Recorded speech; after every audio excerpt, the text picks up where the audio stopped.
Hello everyone. आज 16 तुम लोग का एफएमडीए का पेपर होता है खत्म। आज जो ओनली ग्रुप 2 अपियर कर रहे हैं उन लोग का अब सीधा अगला एग्जाम आता है, हमारा आखिरी एग्जाम ग्रुप 2 का पेपर 12 मैनेजमेंट अकाउंटिंग। और जो लोग बोथ ग्रुप का एग्जाम दे रहे हैं तुम लोग का एफएमडीए का एग्जाम आज खत्म हुआ। अब कल का एग्जाम है कॉस्ट अकाउंटिंग। इसके बारे में वीडियो किस तरीके से प्रिपेयर करना है, किस तरीके से रिवाइज करना है, ऑलरेडी मेरा यूट्यूब में डाला हुआ है, उसको रेफर करना। और कॉस्ट अकाउंटिंग की वीडियो को कॉस्ट अकाउंटिंग एग्जाम कंप्लीट करने के बाद इस वीडियो को रेफर करना। सो जो ओनली ग्रुप 2 दे रहे हैं अगला एग्जाम मैनेजमेंट अकाउंटिंग 1.5 डेज का गैप मिलता है, और जो बोथ ग्रुप दे रहे हैं उनका कॉस्ट अकाउंटिंग के बाद अराउंड 1 डे से थोड़ा कम का गैप मिलता है मैनेजमेंट अकाउंटिंग को प्रिपेयर करने के लिए। तो ये वीडियो को लास्ट तक देखना, हम लोग पूरा डिटेल में डिस्कस करेंगे किस तरीके से हम लोग को मैनेजमेंट अकाउंटिंग को प्रिपेयर करना है। चलो अब देखो, ऐसा है ना कि चैप्टर अगर नंबर ऑफ चैप्टर्स का काउंट किया जाए तो मैनेजमेंट अकाउंटिंग का syllabus I think out of all 8 subject सबसे कम है। रीजन क्या, यहां पर मात्र 9 चैप्टर है और 9 चैप्टर करते ही मैनेजमेंट अकाउंटिंग खत्म हो जाता है। पर अगर लेवल ऑफ डिफिकल्टी का बात करें तो पिछले 3 टर्म के अंदर में मैनेजमेंट अकाउंटिंग का पेपर बहुत अच्छा पूछा गया है। तो एकदम घबराने का बात नहीं है। किस तरीके से हम लोगों को पेपर प्रिपेयर करना है पूरा डिटेल में डिस्कस करेंगे कि तुम लोग का एग्जाम अच्छा जाएगा ही जाएगा। चलो जरा देखते हैं हमारा मैनेजमेंट अकाउंटिंग में सबसे पहला बात, जो हमारे चैप्टर्स है वो कुल मिलाकर है 9। 9 में से 3 चैप्टर है सिंपल मॉडरेट सिंपल चैप्टर है जो स्मॉल चैप्टर्स में काउंट किया जाएगा। जब भी कोई चैप्टर को उठाओ हमेशा टाइम को मॉनिटर करते हुए करना कि चैप्टर में मुझे कितना टाइम डिवोट करना है। स्मॉल चैप्टर में कौन सा आता है, मेरा पहला आता है बजट, जो सिंपल चैप्टर है। खाली 3 चीज है, flexible budget, functional budget, cash budget. मेरा अगला है डिसीजन थ्योरी। डिसीजन थ्योरी के अंदर में मेरा मेन डिसीजन ट्री है, मैक्सिमैक्स मैक्सिमम वो सब है, तो ये वाला पोर्शन हुआ। और मेरा अगला है रिस्पॉन्सिबिलिटी अकाउंटिंग जो एक मियर थ्योरी चैप्टर है। तो ये जो 3 चैप्टर ये हमारा स्मॉल चैप्टर है, और जो बेसिक वाला चैप्टर है वो जिसमें खाली कुल मिला के 4-5 थ्योरी है, तुम लोग उसको भी स्मॉल चैप्टर में काउंट कर सकता है, जो हमारा बेसिक्स वाला चैप्टर है। डन। जो मेरा मॉडरेट चैप्टर है बाकी सब आता है मॉडरेट चैप्टर में, एक्सेप्ट वन स्टैंडर्ड कॉस्टिंग जो मेरा होगा टाइम कंज्यूमिंग। बाकी सब मॉडरेट चैप्टर है, एक्टिविटी बेस्ड कॉस्टिंग या मार्जिनल कॉस्टिंग या डिसीजन मेकिंग या ट्रांसफर प्राइसिंग या डिविजनल परफॉर्मेंस, ये कोई भी चैप्टर को उठाओ मैक्स 1.5 आवर डिवोट करना है। और मेरा टाइम कंज्यूमिंग चैप्टर में कौन सा आएगा, स्टैंडर्ड कॉस्टिंग, जिसमें 2 घंटा से ज्यादा पार मत करना। तो यहां पे हम लोग बात किए हर एक चैप्टर में मुझे मैक्सिमम कितना टाइम डिवोट करना है। अब मेरा अगला क्वेश्चन उठता है किस सीक्वेंस में पढ़े, कहां से पढ़े, कैसे प्रैक्टिस करें, कहां से थ्योरी आने वाला है वो सब। तो अगला जो 5-10 मिनट 5-7 मिनट रहेगा ये बड़ा इंपॉर्टेंट है। अब देखो मेरा पास्ट पेपर का एनालिसिस क्या सजेस्ट करता है। पहला बात, जो मेरा क्वेश्चन नंबर 1 है वो एमसीक्यू है, कितने मार्क्स का है, 30 मार्क्स का। कहां से करेंगे, हमारे सीएमए इंस्टीट्यूट ने क्या किया है, हमारे सीएमए इंस्टीट्यूट ने एमसीक्यू बैंक रिलीज किया, और वो एमसीक्यू बैंक के अंदर में काफी सारे क्वेश्चन है, आई थिंक अराउंड 140-150 के आसपास क्वेश्चन है, जो हम लोगों ने बड़ा डिटेल में जो क्वेश्चन है उसको पूरा कैलकुलेशन के साथ कवर किया है अराउंड 1.5 घंटे के अंदर में। और ये मेरा बनाकर ऑलरेडी यूट्यूब के अंदर में डाला हुआ है। तो एमसीक्यू के लिए प्रिपेयर कहां से करने वाले हैं, उस एमसीक्यू बैंक वाले वीडियो को। एंड जो पिछले 4 टर्म के अंदर में क्वेश्चन पेपर एग्जाम में पूछा गया है उसको मैंने पूरा डिटेल में डिस्कस किया है, डिस्क्रिप्टिव पोर्शन एमसीक्यू दोनों को। तो वो वाला वीडियो के अंदर में भी तुम लोगों को पूरा का पूरा देखना है। एमसीक्यू बैंक देख लिया, पिछले 4 टर्म के क्वेश्चन पेपर का एमसीक्यू देख लिया, तुम लोग का एमसीक्यू पोर्शन पूरा कवर हो जाएगा। तो ये एमसीक्यू बैंक से करना है, जिसका वीडियो तुम लोग को इसके डिस्क्रिप्शन में लिंक में मिल जाएगा। अब मेरा अगला क्वेश्चन उठता है जो बाकी 7 क्वेश्चंस बचता है, इसके अंदर में मुझे करना है एनी 5।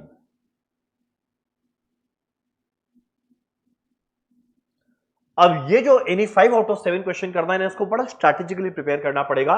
और ऐसे रैंडम बेसिस पे करेंगे ना तो इस सब्जेक्ट के अंदर में पेपर लेवल अच्छा आता है, तो बड़ा गड़बड़ हो जाएगा। तो जैसा हम बोले, मेरा रिक्वेस्ट है प्लीज एग्जैक्ट वैसा फॉलो करना। अब देखो जो 7 क्वेश्चन बचता है उसमें मुझे 5 क्वेश्चन करना है। हम लोग टारगेट करेंगे कौन कौन सा 5 क्वेश्चन हम लोग करने वाले हैं। कौन कौन सा 5 क्वेश्चन करने वाले हैं हम बताते हैं। ये वाला क्वेश्चन तो 100% एग्जाम में अटेम्प्ट करेंगे ही करेंगे। ये क्वेश्चन में 2 पार्ट आएगा। मेरा पहला पार्ट आने वाला है थ्योरी का, जो बेसिक वाले चैप्टर से आएगा, और जो बेसिक वाला जो थ्योरी से चैप्टर बेसिक वाला जो चैप्टर से थ्योरी क्वेश्चन आएगा उसके लिए ना मैंने थ्योरी वीडियो बनाया है। एक बहुत पहले सुपर 25 क्वेश्चन बनाया हुआ था जिसमें सारे चैप्टर का थ्योरी था। पर ये पास्ट पेपर के ट्रेंड एनालिसिस को देखते हुए हम लोग ने इस बात को रियलाइज किया कि थ्योरी आता 2 ही चैप्टर से है, पहला आता है हमारा बेसिक वाले से, और एक हमारा आता है रिस्पॉन्सिबिलिटी अकाउंटिंग वाले चैप्टर का थ्योरी। सो मैं क्या करने वाला हूं, एक और थ्योरी का वीडियो बनाऊंगा जिसके अंदर में 5 क्वेश्चन रहेगा इस चैप्टर का, 5 क्वेश्चन रहेगा इस चैप्टर का, तो कुल मिलाकर मात्र 10 क्वेश्चन रहेगा, कुल मिलाकर खाली 8 पेज, 8 पेज रहेगा, 10 क्वेश्चन रहेगा, उसका मैं वीडियो बनाकर बहुत जल्द अपलोड करूंगा और मेरे को लगता है वो वीडियो 1 आवर में कंप्लीट करेगा।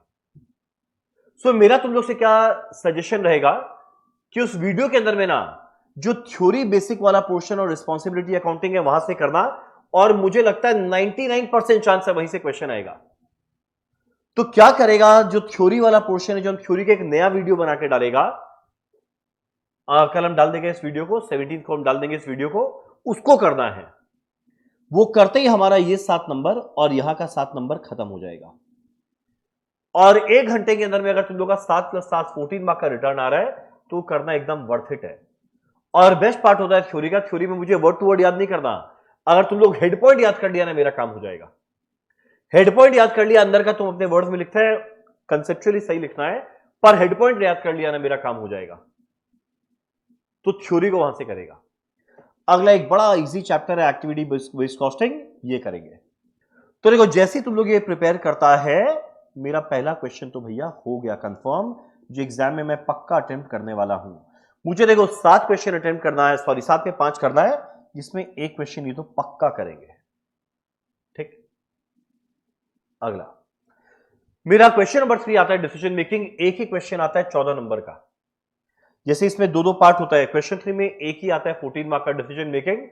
अगर तुम लोग के पेपर में वही ट्रेंड कंटिन्यू होता है, तुम लोग के पेपर में वही डिसीजन मेकिंग का क्वेश्चन आता है, तो मेरा रिक्वेस्ट है उसको एग्जाम में अटेम्प्ट मत करना।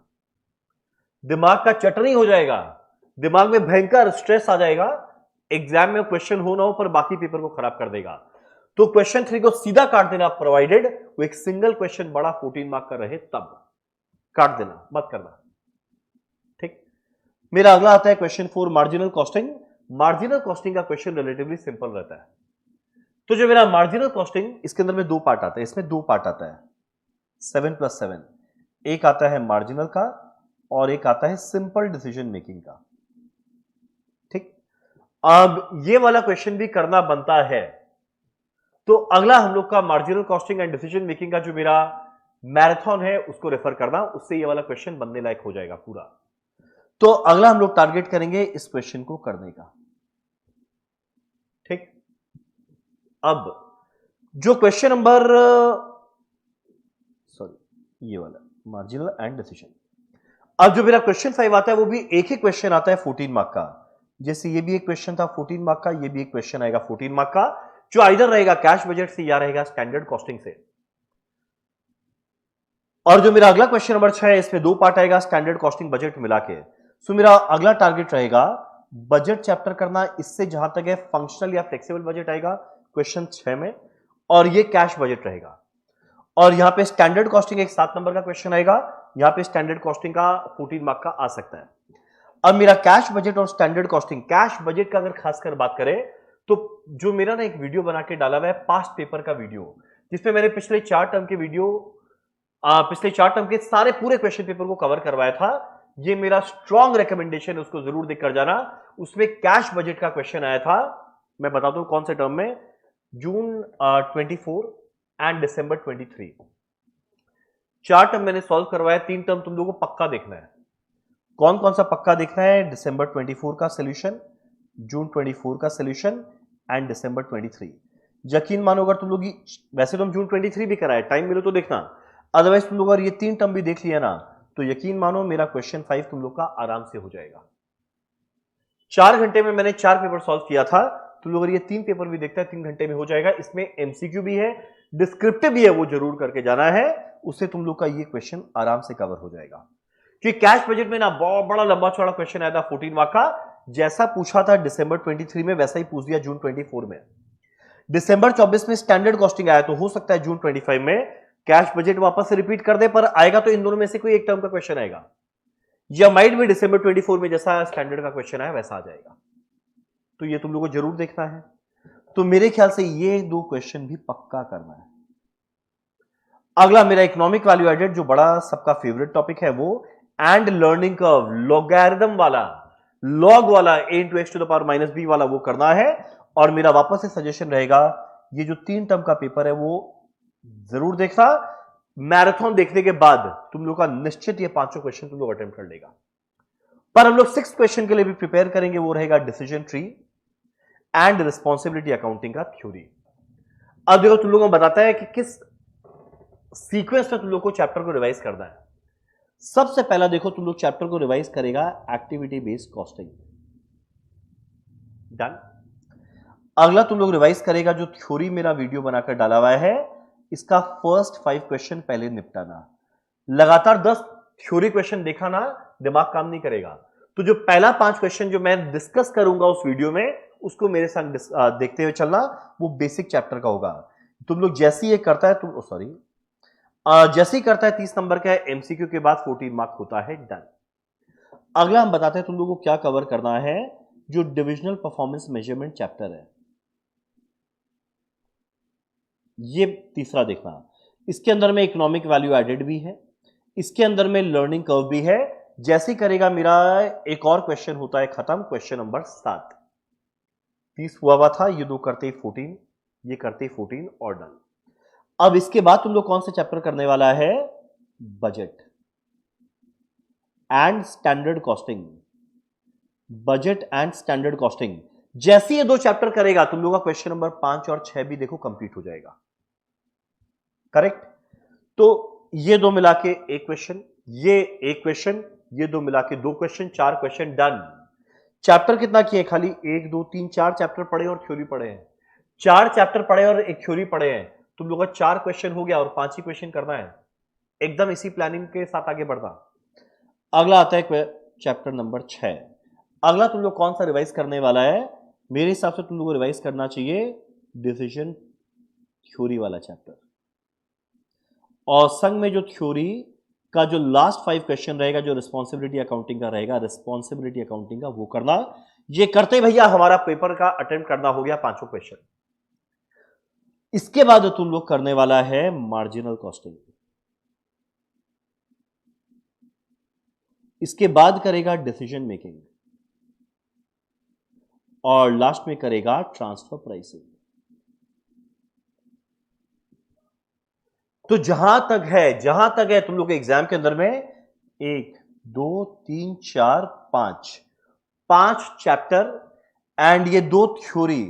इतना जैसे ही करता है, 5 चैप्टर पढ़ा और 1 घंटे का थ्योरी देखा एंड एमसीक्यू सेशन देखा, तुम लोग 100 मार्क अटेम्प्ट कर लेगा। डिस्पाइट ये 3 चैप्टर अभी तक प्रिपेयर नहीं किया उसके बावजूद। तो यही कारण है, जो पहले जो अटेम्प्ट करना है उसको पहले परफेक्ट बनाओ, स्ट्रांग बनाओ, उसके बाद ये 3 चैप्टर। हम नहीं बोल रहे छोड़ के जाना है, करना तो है। कारण क्या, अगर मान लो इनमें से कोई डिफिकल्ट आया और ये पोर्शन इजी आ गया तो थोड़ी छोड़ के जाएंगे, पर एग्जैक्ट इस सीक्वेंस को फॉलो करना। एमए का थ्योरी के लिए बेस्ट पार्ट क्या है, वर्ड टू वर्ड याद करना नहीं है, की वर्ड कंसेप्ट ध्यान है, मेरा काम हो जाएगा। और इसके लिए बस वो जो बनार का वीडियो बना के डालेगा उसी को रेफर करेगा, मात्र 10 क्वेश्चन, मेरा काम डन। अब प्रैक्टिकल जो है उसको रेफर कहां से करेगा, कंसेप्ट फॉर्मूला जो हमारे बुक में लिखा हुआ है, जो हम लोग नोट्स क्लास में करवाए थे, उसको रेफर करना, फ्यू सिलेक्टेड क्वेश्चन देखना। पर अगर बाई चांस याद नहीं आए, घबराना मत, मेरा पेपर 12 का एक मैराथन बना के डाला हुआ है, उस मैराथन को देखना। मैराथन को जब देखेगा कैलकुलेटर पास में रखना, कि कैलकुलेशन को संग संग में कैलकुलेट करते हुए जाना, पेपर पेन रखना, फटाफट छोटा छोटा कैलकुलेशन करना, ताकि कॉन्फिडेंस आए कि हाँ चलो मेरे से हो रहा है। अब जो आज तक चैप्टर डिफिकल्ट लगा, अब एग्जाम के एक दिन पहले वो इजी नहीं लगेगा, तो मेरा रिक्वेस्ट है उसको एक एग्जाम के एक दिन पहले पूरा डिटेल में मत देखना, खाली मैराथन देखना, जितना समझ में आया कि अगर एग्जाम में अटेम्प्ट करना पड़ा तो एटलीस्ट स्टेप मार्किंग मिले। 3 घंटे में कुछ भी हो जाए, 85 to 90 प्लस अटेम्प्ट करके आना है। पेपर डिफिकल्ट आया, पूरे इंडिया के लिए आएगा, तुम्हारे अकेले के लिए नहीं आएगा, इस बात को याद रखना। और मेंटली प्रिपेयर रखना कि पेपर डिफिकल्ट आएगा, और अगर पेपर डिफिकल्ट आएगा, पहला टारगेट होता है 40 प्लस अटेम्प्ट करना, 40 लाना है, अगला टारगेट है 50 पार करना, अगला होता है एग्जामिशन का। इस तरह के पेपर में 80 प्लस सोच के नहीं जाना चाहिए। पेपर डिफिकल्ट आए तो एक्सपेक्टेशन कम रखो, तो पेपर अपने आप अच्छा जाता है। पेपर को किस सीक्वेंस से अटेम्प्ट करेंगे, पहला है एमसीक्यू निपटाना 30 नंबर का, ओएमआर के अंदर में फिल करना है, जो एमसीक्यू है वो तो करना है, जो नहीं है उसको भी अटेम्प्ट करके आना है गेस्ट वर्क के साथ। कारण क्या, नेगेटिव मार्किंग है नहीं। उसके बाद टारगेट होना चाहिए प्रैक्टिकल, जिस एक्सटेंट तक कर पाओ करने का, और लास्ट में अगर थ्योरी अटेम्प्ट करना पड़ा तो थ्योरी करेंगे। यानी सीधा बात है 128 मार्क का पेपर है इंक्लूडिंग चॉइस, 30 नंबर एमसीक्यू की है, 14 मार्क का थ्योरी तुम लोग प्रिपेयर कर चुका है, 45 नंबर डन। बाकी खाली 55 मार्क तुमको अटेम्प्ट करना, जिसके लिए 80 में से खाली 55 आना चाहिए, और उतना तुम लोगों को डेफिनेटली आएगा प्रोवाइडेड तुम लोग ढंग से स्ट्रैटेजिक वे में पढ़ा हुआ है। अब मैं लास्ट में समराइज करता हूं रिसोर्सेज क्या क्या यूज करना है। लास्ट में हम समराइज करते हैं रिसोर्सेज क्या क्या यूज करना है। पहला क्या रेफर करेगा, एमए का मैराथन, एक ही पार्ट में है भाई, जरूर करके जाना, जरूर करना। सेकंड जो सबसे इंपॉर्टेंट है, जो पक्का करके जाना है, पास्ट 4 टर्म का पेपर। इसके अंदर में मैंने एमसीक्यू भी सॉल्व करवाया है, डिस्क्रिप्टिव भी सॉल्व करवाया है। ये सबसे इंपॉर्टेंट वीडियो है, मोस्ट इंपॉर्टेंट वीडियो। इसके बाद एमए का थ्योरी करके जाएगा, जो सुपर 10 वाला रहेगा। ओनली 10 क्वेश्चन है भाई, खाली 10 क्वेश्चन, उससे तुम्हारा 14 मार्क आने वाला है। उसके बाद एमए का एमसीक्यू बैंक। तुम लोग जैसे ये 4 चीज करता है, एमए का प्रिपरेशन फैंटास्टिक हो गया। डन है। जो लोग के पास खाली एक ग्रुप दे रहे हैं, जिनके पास 1.5 डेज का गैप है, तो वो लोग तो डिटेल में चारों करेगा ही करेगा।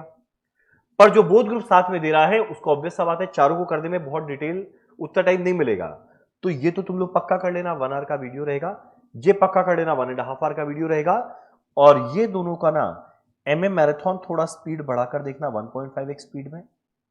एंड ये जो पेपर रहेगा, इसका दिसंबर 24, जून 24 एंड दिसंबर 23 3 टर्म का क्वेश्चंस देखना। ठीक, जो सिंगल ग्रुप दे रहे हैं बिना ज्यादा स्पीड बढ़ाए चारों को ढंग से करना। जो बोथ ग्रुप दे रहे हैं, तुम लोगों के पास टाइम कम है, इन दोनों में 2 घंटा लग जाएगा, और बाकी टाइम में दोनों करना है एमए मैराथन। जितनी देर का भी स्पीड बढ़ाकर देखना, और पास्ट 4 की जगह पास्ट 3 टर्म का पेपर जरूर देखना। डन। पेपर अटेम्प्ट करने का सीक्वेंस बताया तो ठीक, जो रिवीजन का सीक्वेंस है वो ये रखना। कम टाइम के अंदर में बेस्ट पॉसिबल रिटर्न के साथ हम लोग इस पेपर का तैयारी करने जा रहे हैं। चलो डन। बस इतना ही मेरे को बताना था। इस आखिरी पेपर के अंदर में हम उम्मीद करेगा, हम पूरा विश करेगा, और हमको पूरा विश्वास है तुम लोग का एग्जाम फैंटास्टिक जाएगा। बस इस स्ट्रैटेजी को ढंग से फॉलो करना। चलो डन, ऑल द बेस्ट।